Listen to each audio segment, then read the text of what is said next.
Elle a été enseignante, certes, mais avant d'être enseignante, elle a été prof de philo à la fac, où tu as été prof de logique. Alors la logique, mes amis, c'est une sacrée discipline. Hein.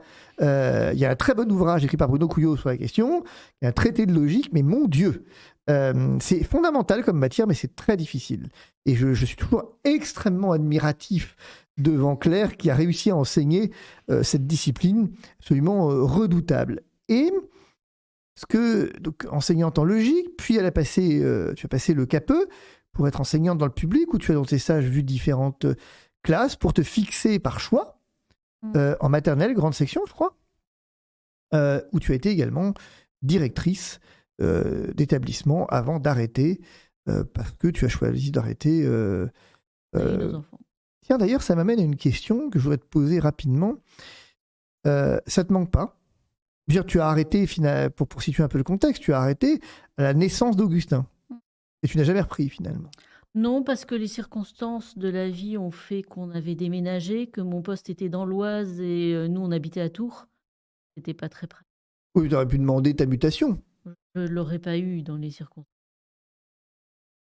Mais peu importe, non, ça ne me manque pas. C'est vrai que c'est une période de ma vie que j'ai beaucoup aimée, mais j'aime aussi beaucoup aujourd'hui.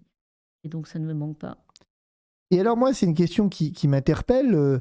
Comment on passe de la philo à l'enseignement en grande section? Je rappelle que, juste pour situer un peu le contexte, ça a été un débat familial houleux avec ton père, et je comprends le positionnement. Ton père qui voyait tout à fait tes compétences, tes capacités, disait, mais pourquoi finalement tu vas abandonner en quelque sorte l'enseignement de la philo, noble enseignement de la philo, pour te retrouver à enseigner à des gamins au demeurant en maternelle, puisque c'est ce que tu voulais faire. Et donc ça m'intéresse de comment on fait la bascule entre les deux. En fait, je me rendais compte que des étudiants en logique que j'avais avaient des difficultés qui, moi, m'étonnaient.